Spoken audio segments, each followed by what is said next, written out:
अग्नोरुदण्डे धृतराष्ट्रपुत्रः।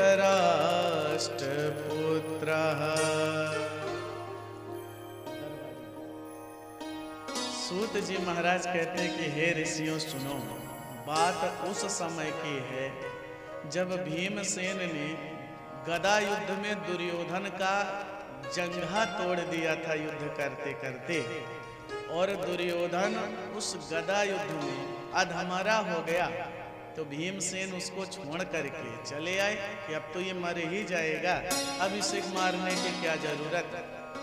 और दुर्योधन उन कौरवों के मरे हुए शव के मध्य छटपटा रहा था, उसके प्राण नहीं निकल रहे थे। कई गिद्ध आते थे और सबों को नोच नोच करके खाते थे, और दुर्योधन को भी मरा हुआ जाने के कुछ गिद्ध उसको भी नोचते थे। वो भी छटपटा पड़ता था, बचने का उपाय नहीं खोज पाता था। किसी तरह कराह करके हाथों से ही हिला हिला करके गिद्धों को भगाता था। ऐसे पड़ा हुआ था दुर्योधन। उस समय उसका मित्र द्रोणाचार्य का पुत्र अश्वत्थामा आया, और जब दुर्योधन की ये स्थिति देखी तो कहा, मित्र, मैंने तुम्हारा वो वैभव देखा है जहाँ हजारों दास दासियां तुम्हारी सेवा करते थे, और आज तुम्हारी ये स्थिति कि तुम्हें गिद्ध नोच करके खा रहे हैं। मित्र, बुरा मत मानना, बात कड़वी है लेकिन मैं आज कहूंगा जरूर।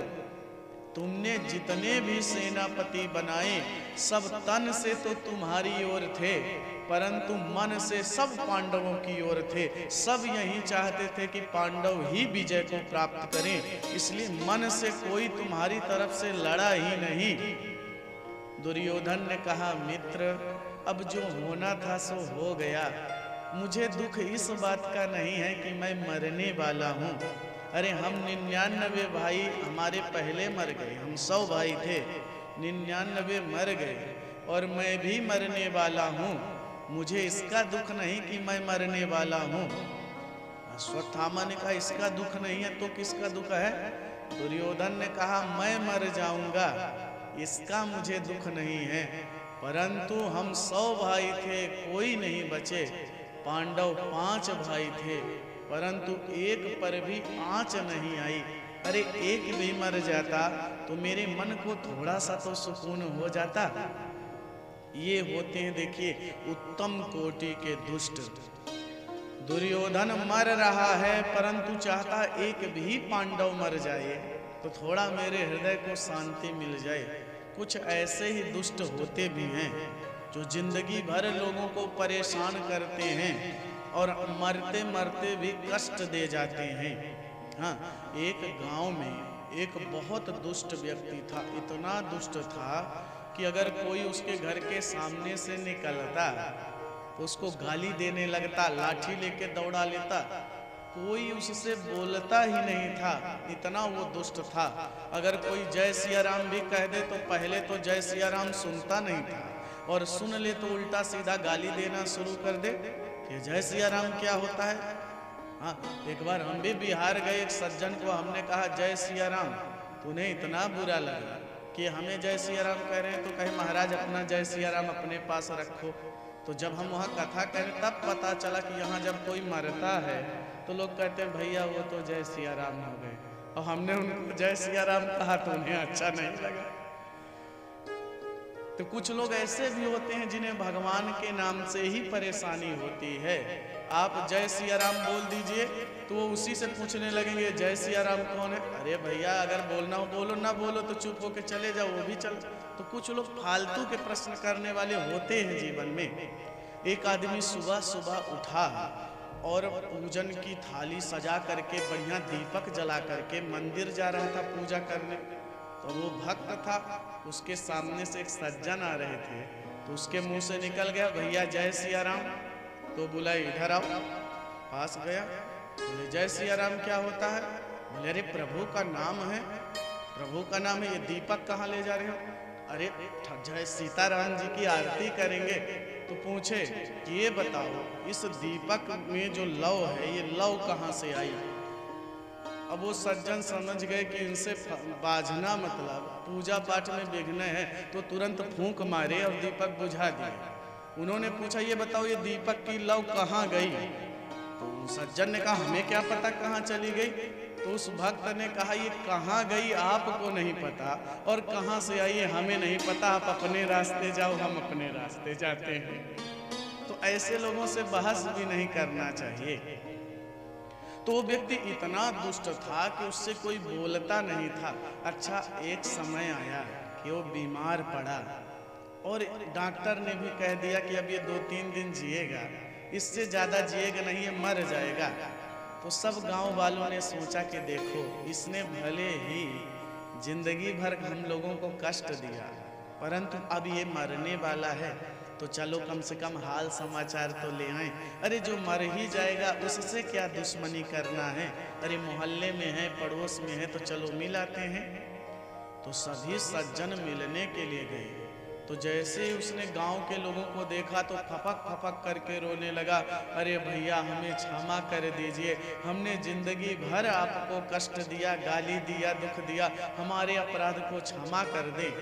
तो जब ऐसे रोने लगा तो सज्जनों ने कहा, अरे भैया कोई बात नहीं है, अरे अब तुम्हारी तबीयत खराब है और हम तुमसे मिलने आए हैं, हमें बिल्कुल भी बुरा नहीं लगा, अरे जो होना था सो हो गया, अब हम प्रेम से मिलने आए हैं। तो उसने कहा, दुष्ट व्यक्ति ने, कि सज्जनों सच सच बताओ, आप तनिक भी बुरा तो नहीं माने? बोले, अरे नोक के बराबर भी, नाखून के नोक के बराबर भी हमें बुरा नहीं लगा।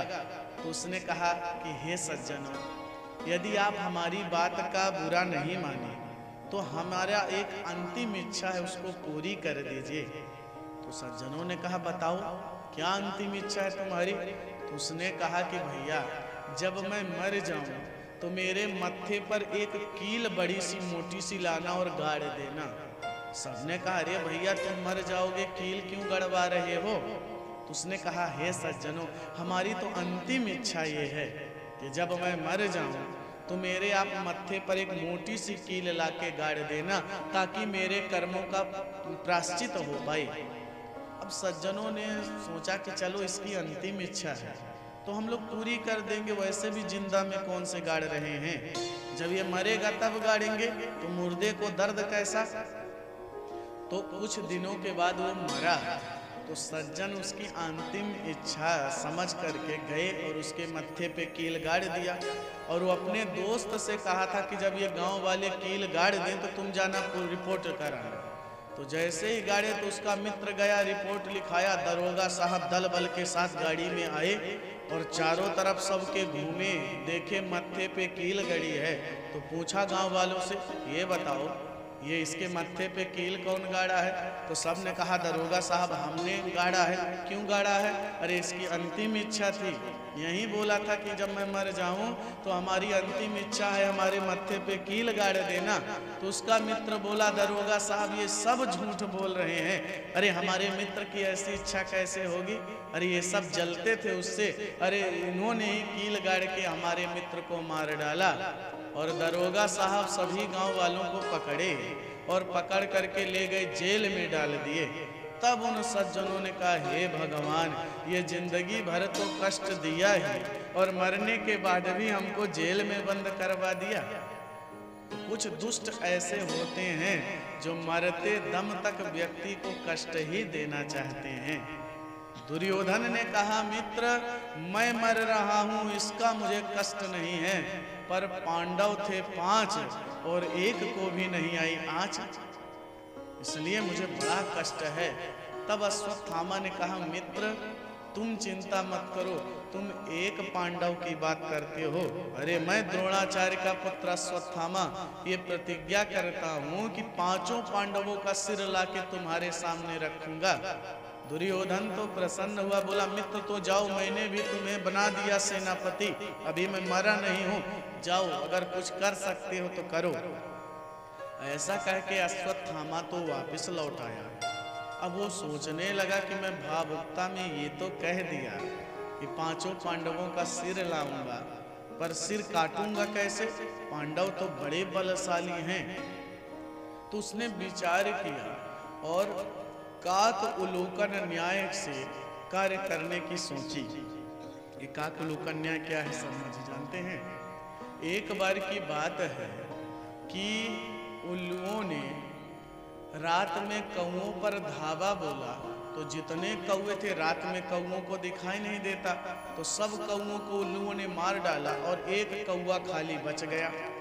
अब उसने सोचा कि इन उल्लुओं ने हमारे परिवार को मारा है, तो अब हम इनको भी नहीं छोड़ेंगे, सबको मारेंगे। लेकिन कौआ सोचा कि देखो मैं तो अकेला हूँ और इनसे कम बलवान हूँ, मैं मारूंगा कैसे? उसने विचार किया कि जिस प्रकार उल्लुओं ने रात में हमारे परिवार पे हमला किया, तो हम दिन में हमला करेंगे, क्योंकि दिन में उल्लू को दिखाई नहीं देता। तो एक ही कौआ गया और उल्लू झुंड बना के दोपहर में सब वृक्ष पे बैठे थे, और वो कौआ अकेले ही सबको चोंच मार मार करके सबकी आंखें फोड़ दिया और सबको मार डाला। अश्वत्थामा ने भी विचार किया कि चलो हम भी इसी नियम से मारेंगे, जब पांडव सो जाएंगे तो बाण मार के सबका गला काट देंगे। अच्छा, अश्वत्थामा ने ऐसा विचार किया, और भगवान तो अंतर्यामी हैं, भगवान सब समझ गए कि अगर आज पांडव सोए तो बहुत बड़ी अनहोनी हो जाएगी। तो भगवान ने क्या किया, जाको राखे साइया मार सके ना कोय, बाल न बांका हुई सके जो जग बैरी होय। व्यक्ति कितना भी सोच लेना किसी का बिगाड़ने का, परंतु जो भगवान के भक्त होते हैं, भगवान तो उनका एक बाल भी बांका नहीं होने देते हैं। जैसे ही युधिष्ठिर आदि पांडव सोने के लिए शिविर में जाने लगे, तो भगवान ने कहा कि युधिष्ठिर भैया, आज तो विजय की रात्रि है, आज हमें सोना नहीं चाहिए, उत्सव मनाना चाहिए। अरे विजय की रात्रि है तो उत्सव मनाते हैं। जैसे इस समय वर्ल्ड कप का आज फाइनल चल रहा है, तो आज इंडिया टीम अगर जीती, ऑस्ट्रेलिया ही जीती, तो वो सोने वाली नहीं है, रात भर तो फिर आनंद से महोत्सव मनाएंगे, उत्साह पूर्वक मनाएंगे। तो भगवान ने कहा कि अब हम युद्ध जीते हैं, तो चलिए हम लोग उत्सव मनाते हैं। और भगवान पांडवों को लेके तो दूर चले गए, और रात्रि में जो पांडवों के 5 पुत्र थे, जो पांडवों से ही उत्पन्न हुए थे, पांडवों के ही समान थे, अपने पिता की सैया में गए और सो गए। रात में अश्वत्थामा आया और पांडव पुत्रों को ही पांडव समझ करके बाण मारा, गला काटा और सिर लेकर के दुर्योधन के सामने पहुंच गया और हंसते हुए बोला, मित्र तुमने एक पांडव के सिर की बात कही थी, ये देखो मैं 5 का सिर लेकर के आया हूं। दुर्योधन ने कहा, अश्वत्थामा लाओ मुझे भीमसेन का सिर दो। जैसे ही अश्वत्थामा ने भीमसेन का सिर दिया, दुर्योधन पकड़ के उसको दबाया और चकनाचूर हो गया वो सिर। दुर्योधन ने कहा कि अरे दुष्ट, ये तुम किसका सिर हमारे पास लाए हो? अश्वत्थामा ने कहा भीमसेन का। दुर्योधन ने कहा ये भीमसेन का सिर नहीं हो सकता है। अरे भीमसेन के जब मैं सिर में गदा का प्रहार करता था, तो जितने बल से गदा मारता था उससे 10 गुना तेजी से वो हमारे तरफ आता था, और वो भीमसेन का सिर आज मेरे हाथ दबाने से फूट गया। मसाल लेके आओ, मैं देखूंगा ये किसका सिर है। अश्वत्थामा मसाल लेके आया, और जब दुर्योधन ने देखा तो समझ गया कि ये पांडव नहीं, पांडव पुत्र हैं। जब ऐसा देखा दुर्योधन ने, तो दुर्योधन तो रोने लगा, आंखों में आंसू आ गए। बोले, अरे दुष्ट अश्वत्थामा, ये तुमने क्या किया? अरे ये पांडव पुत्र हैं, ये पांडव नहीं हैं। अरे मेरी दुश्मनी तो पांडवों से थी, इन छोटे छोटे बच्चों ने मेरा क्या बिगाड़ा था? अरे पांडव बुरे भले जैसे भी थे, हमारे तो पुत्र ही के समान थे, हमारे भाई आदि थे। अरे आपने इनको मार करके हमारे कुल में कोई पानी देने वाला नहीं छोड़ा। और दुर्योधन को ये वरदान मिला था कि जब तुम्हें सुख और दुख दोनों होगा तब तुम्हारी मृत्यु होगी। सुख हुआ कि ये पांडवों का शव है, और दुख हुआ कि पांडव नहीं पांडव पुत्र हैं। उसी समय दुर्योधन की मृत्यु हो गई। अश्वत्थामा तो थर थर थर थर कांपने लगा, समझ गया कि अगर ये पांडव नहीं पांडव पुत्र हैं तो अब पांडव हमको छोड़ने वाले नहीं हैं। अश्वत्थामा तो भागा। इधर जब ब्रह्म मुहूर्त का समय हुआ तो द्रौपदी ने मन में विचार किया कि देखो, हमारे पुत्र ब्रह्म मुहूर्त में आते थे, हमको प्रणाम करते थे, परंतु आज प्रणाम करने नहीं आई। तो सोचा कि हो सकता है थके होंगे रात्रि के तो सो गए। परंतु जब सूर्योदय हुआ और पुत्र नहीं आए द्रौपदी के तो उन्हें चिंता हुई। इधर उधर गए, उनके शिविर में खोजा, पुत्र नहीं मिले तो पांडवों के शिविर में गई। और जैसे ही शिविर का दरवाजा खोला तो क्या देखती हैं कि हमारे पांचों पुत्रों का धड़ तो यहाँ पे पड़ा हुआ है, परंतु सिर गायब है। द्रौपदी तो चीत्कार करके रोने लगी, माता शिशूनां निधनं सुतानां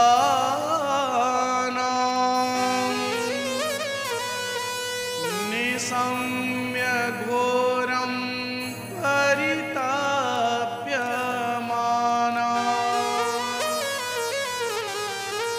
तदा रुदत्बाष्पकलाकुलाक्षी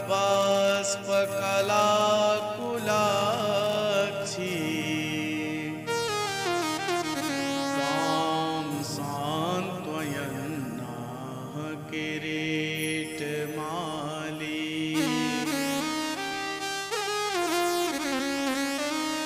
तां सान्त्वयन्नाह किरीटमाली।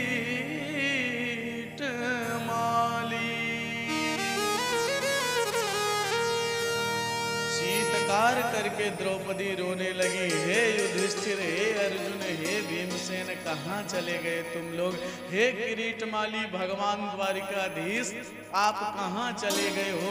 जल्दी से आओ, देखो हमारे पुत्रों के साथ क्या हुआ है। जैसे ही द्रौपदी की चीत्कार सुनी सब लोग भागे भागे आए और क्या देखे कि हमारे पुत्रों का धड़ तो यहाँ पड़ा है परंतु सिर गायब है। अर्जुन ने ध्यान से बाणों को देखा, समझ गए कि अश्वत्थामा के बाण हैं। द्रौपदी से बोले, द्रौपदी तुम चिंता मत करो, मैं गांडीवधारी अर्जुन ये प्रतिज्ञा करता हूँ कि जिसने हमारे पुत्रों को मारा है तुम्हारे सामने ला करके उनको मारूंगा, तुम चिंता मत करो। और यदि मैं नहीं मार पाया तो मैं लकड़ी की चिता बना के आग लगा के उसमें कूद जाऊंगा। और भगवान से कहा कि हे केशव, मेरे रथ को अश्वत्थामा की तरफ लेके चलो। भगवान ने वायु वेग से रथ भगाया और अश्वत्थामा के पास पहुंच गए। अश्वत्थामा ने देखा तो हड़बड़ा करके ब्रह्मास्त्र चला दिया। अर्जुन तो थर थर थर थर कांपने लगे, बोले प्रभु ये अश्वत्थामा ने तो हमारे ऊपर ब्रह्मास्त्र चलाया। भगवान ने कहा, अर्जुन विषमस्य विषमौषधम, विष की औषधि तो विष ही होती है, तुम भी ब्रह्मास्त्र चलाओ। अर्जुन ने भी ब्रह्मास्त्र चलाया। एक ऋषि आए और दोनों ब्रह्मास्त्र को रोके और जैसे ही ब्रह्मास्त्र शांत हुए अर्जुन गए और पकड़ करके अश्वत्थामा के हाथ पैर को बांधने लगे। भगवान ने कहा, अर्जुन इसे बांध क्यों रहे हो? तुरंत इसको मार दो, ये बाल हत्यारा है, इसने सोए हुए बच्चों को मारा है, इसको मार देना चाहिए। अर्जुन ने कहा, हे प्रभु इसको मैं मारूंगा तो जरूर, परंतु मैंने प्रतिज्ञा की है कि द्रौपदी के सामने मारूंगा, इसलिए मैं इसको बांध रहा हूं। और अर्जुन ने अश्वत्थामा को रस्सियों से हाथ पैर बांधा, रथ के पीछे पटक दिया और रथ को भगवान दौड़ाते हुए द्रौपदी के सामने लेके आए। द्रौपदी तो चीत्कार करके रो रही थी। और जैसे ही अर्जुन आए बोले द्रौपदी रो मत, हमारे पुत्रों को जिसने मारा है वो मेरे रथ के पीछे में है। द्रौपदी तो भागे भागे रथ के पीछे गई और जैसे ही देखा कि ये हमारे गुरु पुत्र अश्वत्थामा हैं, तुरंत रस्सियों को खोलने लगी। मुच्यता मुच्यता में स ब्राह्मणों नितरां गुरुं। हे अर्जुन, मुच्यताम मुच्यताम, अरे ये गुरु पुत्र हैं, ये हमारे गुरु पुत्र हैं। गुरु पुत्र तो गुरु के समान आदरणीय होता है। अर्जुन छोड़ो, छोड़ दो अश्वत्थामा जी को, क्यों तुम लोग पकड़ करके रखे हो। अर्जुन ने कहा द्रौपदी ये गुरु पुत्र भले है, परंतु हमारे पुत्रों को इसने मारा हुआ है। द्रौपदी ने जैसे ही ऐसा सुना, सारा क्रोध द्रौपदी का शांत हो गया। बोले अर्जुन जो होना था सो हो गया, अब गुरु पुत्र को मारने से तो हमारे पुत्र जिंदा नहीं हो जाएंगे, इसलिए मुच्यता छोड़ दो अर्जुन। अरे तुमने धोखे से तो गुरु को पहले ही मार दिया, अश्वत्थामा हाथी को मारा और द्रोणाचार्य को बता दिया कि अश्वत्थामा को मारा है, और छल से तुम लोगों ने गुरु को मार दिया। अब यदि हमारी गुरु माता जिंदा है तो अपने पुत्र अश्वत्थामा के लिए जिंदा है कि मेरा पुत्र जीवित है। अब तुम गुरु पुत्र को मार करके क्या गुरु माता को भी मारोगे? तो गुरु को तो मार दिया, पुत्र को मारोगे, गुरु पुत्र को मार दोगे, गुरु माता भी मर जाएंगी, तीन तीन ब्रह्म हत्याएं लग जाएंगी। अर्जुन तुम जाओगे कहाँ ये ब्रह्म हत्याओं को लेकर के? इसलिए मुच्यताम मुच्यताम। देखें, धीरज धर्म मित्र अरु नारी, आपत्ति काल परखिए चारी। धर्म की परीक्षा तो विपरीत परिस्थिति में ही होती है। आप बहुत बड़े धर्मात्मा हैं, परंतु आपके ऊपर कष्ट आया और आपने धर्म को छोड़ दिया तो आप केवल ढोंगी हैं, आप धर्मात्मा नहीं हैं। धर्म की परीक्षा तो विपत्ति में ही होती है। विचार करें, जिसके 5-5 पुत्रों को कोई हत्यारा मार दिया हो और वो सामने आ जाए तो कोई माँ ऐसी हो सकती है जो ये कहे कि इसे मत मारो, ये भी तो किसी का पुत्र होगा, किसी का लाल होगा। अरे 5 छोड़िए, एक पुत्र भी मर जाए तो कोई माँ ऐसा नहीं कह सकती। अरे अपना सगा छोड़ दीजिए, रोड में यदि कोई एक्सीडेंट करके भाग रहा हो, व्यक्ति ऐसे व्यक्ति को भी नहीं छोड़ता है जिससे कोई संबंध नहीं कि अरे इसने इतनी तेज गाड़ी चला के मार डाला, उसको भी मारने लगता है।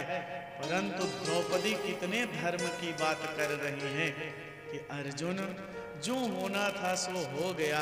अरे बांझ की जान प्रसव के पीरा, बांझ स्त्री क्या जाने कि एक बच्चे को जन्म देने में कितनी पीड़ा होती है।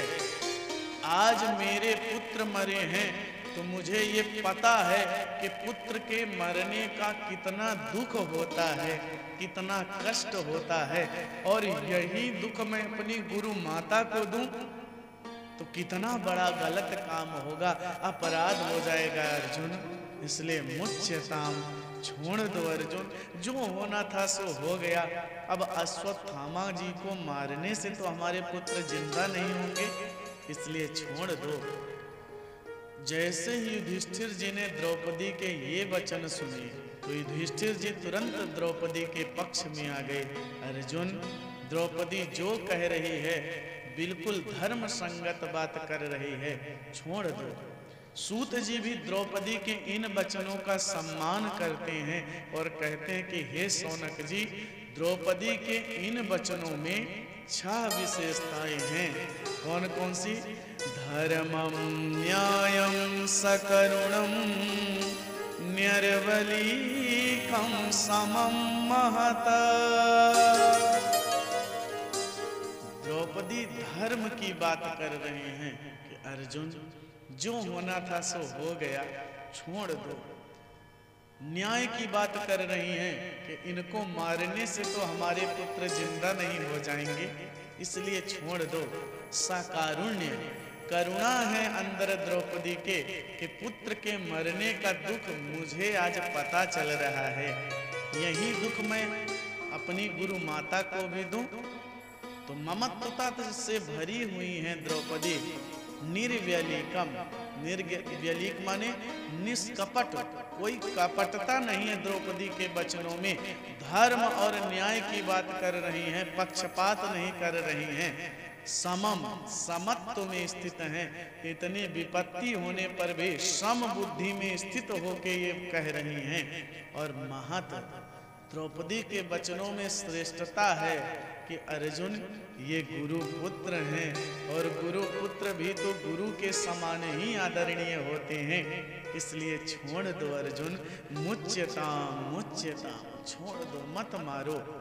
युधिष्ठिर जी द्रौपदी के पक्ष में आए, बोले अर्जुन तुम्हें नहीं मारना चाहिए अश्वत्थामा को।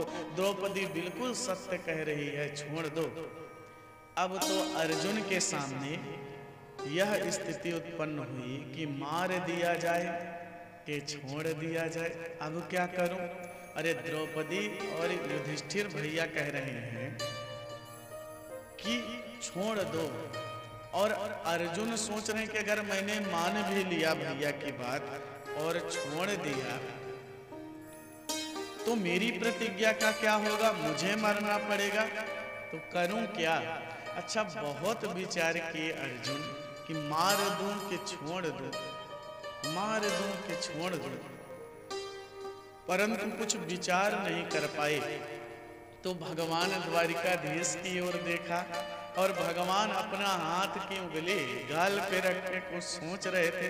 तो अर्जुन भागे भागे भगवान के पास गए, बोले हे द्वारिकाधीश प्रभु, आप कुछ बोलोगे कि ऐसे ही मौनी बाबा बन कर के बैठे रहोगे?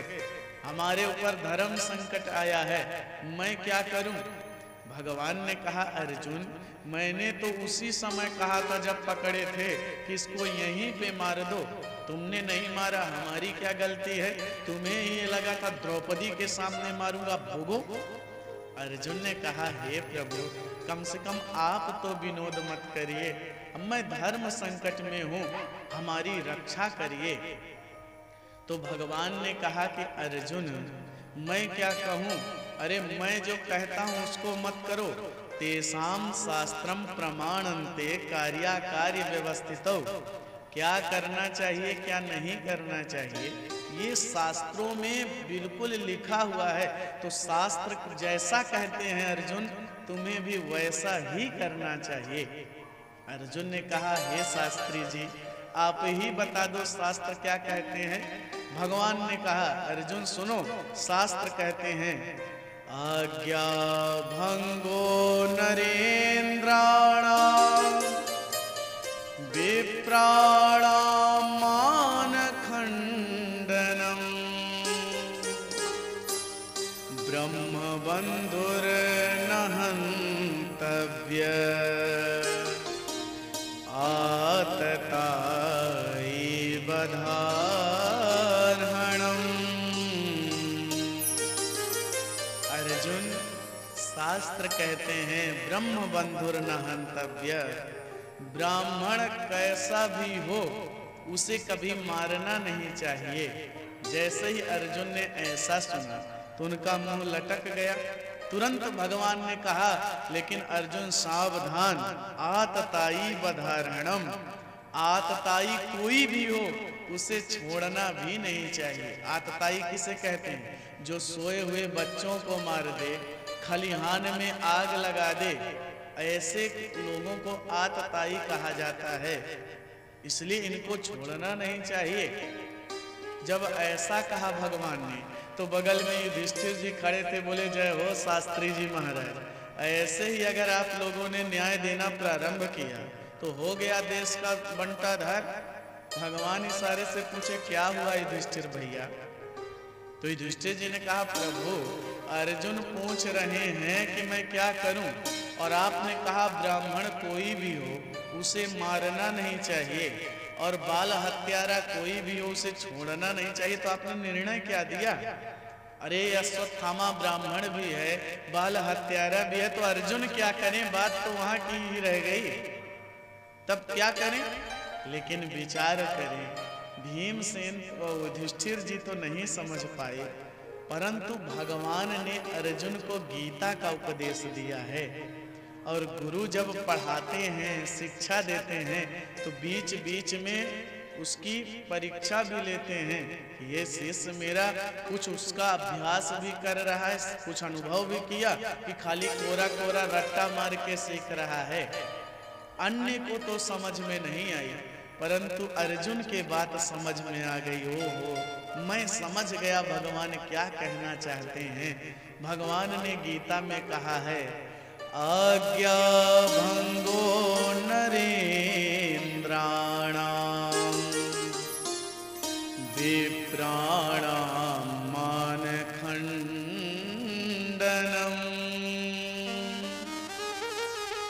पृथक सय्या भवेत नारी अशस्त्रो विदितं वधः पृथक सय्या भवेत नारी अशस्त्रो विदितो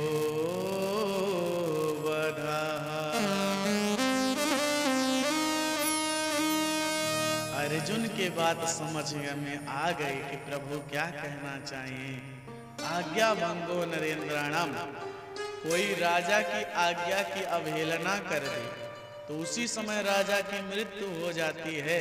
विप्राणाम मान खंडनम, अरे ब्राह्मण को भरी सभा में बेइज्जत करके, धक्का मार के उसको अपमानित करके भगा देना ही ब्राह्मण की मृत्यु हो जाती है।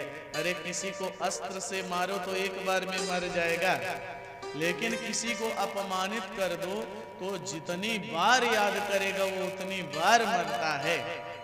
अर्जुन समझे और अश्वत्थामा के मस्तक पे जो मणि थी उस मणि को निकाल लिया और सिर को बीच से मोड़ दिया, किनारे किनारे बाल छोड़ दिए जैसे यज्ञोपवीत में होता है, छोड़ दिया और धक्का मार के सभा से निकाल दिया।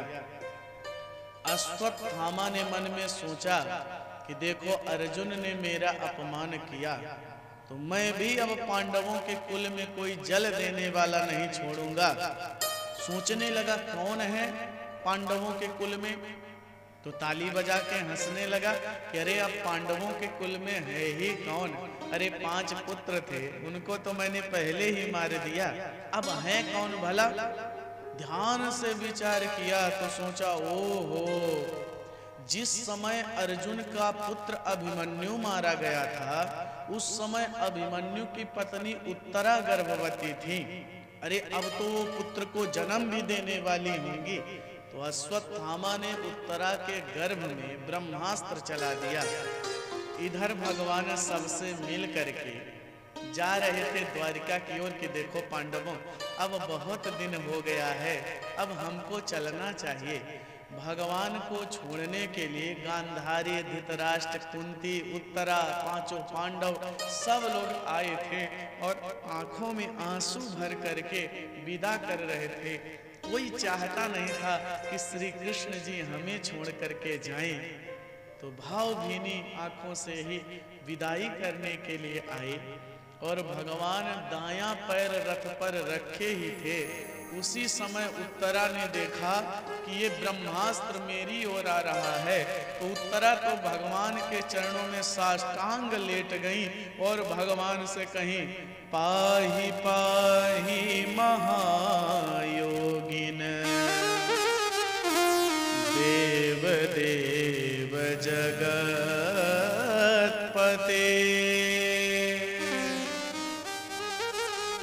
नान्यं पद भयं पश्येत् यत्र मृत्युः परस्परम्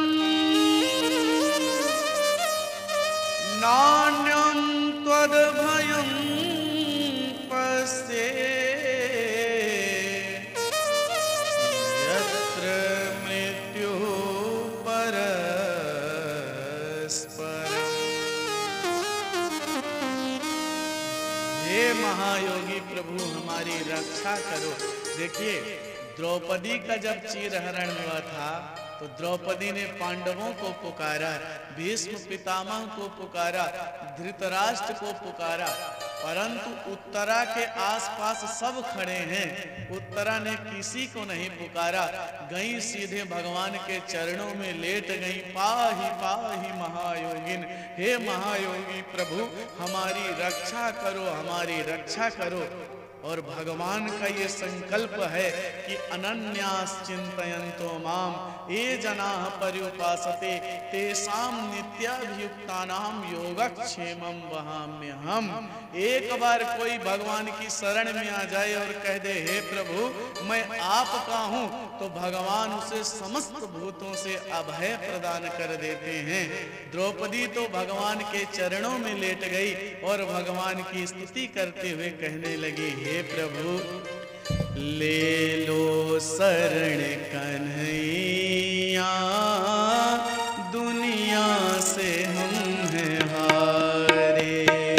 ले लो शरण कन्हैया, दुनिया से हम हैं हारे। ले लो शरण कन्हैया, दुनिया से हम हारे। ले लो शरण कन्हैया, दुनिया से हम हैं हारे। कहीं ठौर ना ठिकाना, कहीं ठौर ना ठिकाना, कहीं ठौर ना ठिकाना, फिरते हैं मारे मारे। ले लो शरण कन्हैया, दुनिया से हम हैं हारे। ले लो शरण कन्हैया, दुनिया से हम हारे। ताली बजाते हुए हरि बोल।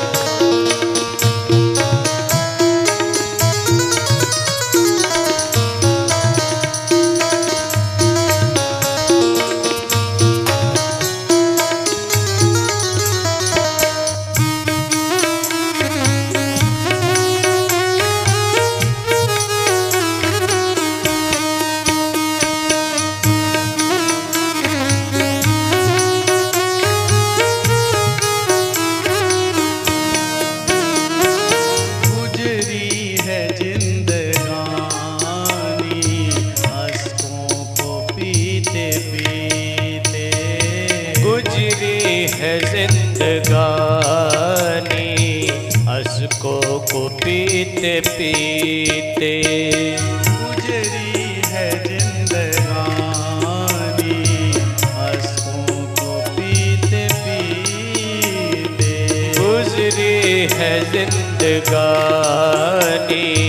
अश्कों को पीते पीते। बीती जो मुझ पे बाबा किसी और पे न बीते। बीती जो मुझ पे बाबा किसी और पे न बीते। छोटी सी जिंदगी है, छोटी सी जिंदगी है, छोटी सी जिंदगी है, और गम है ढेर सारे। ले लो शरण कन्हैया, दुनिया से हम हारे। ले लो शरण कन्हैया, दुनिया से हम हैं हारे। जय हो। ताली बजाते हुए बोले बांके बिहारी लाल की। जय हो।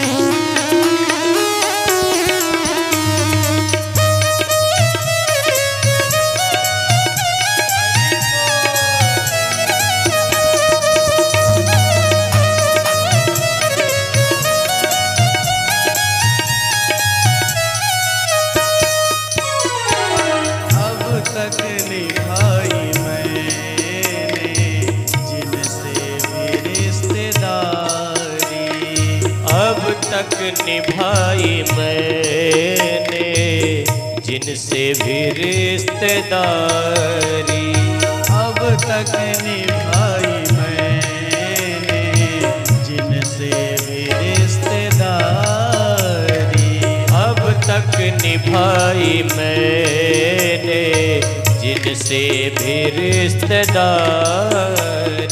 निकले वही कन्हैया सुख चैन के शिकारी, निकले वही कन्हैया सुख चैन के शिकारी।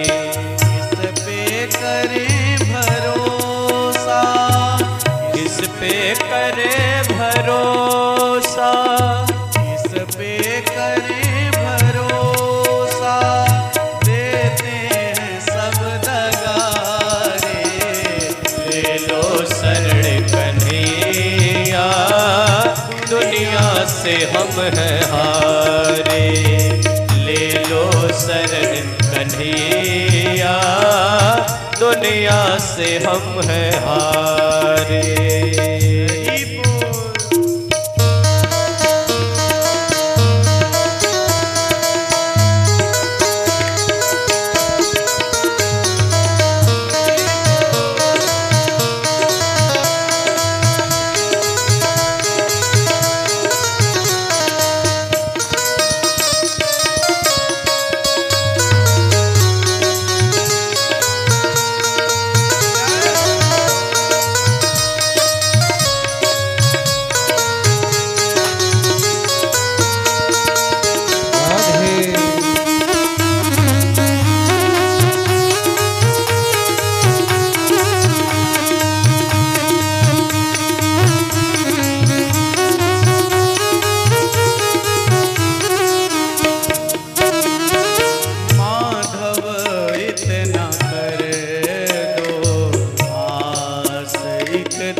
तुम्हीं से माधव सुनाई कर दो मुझे आस एक तुम्हीं से।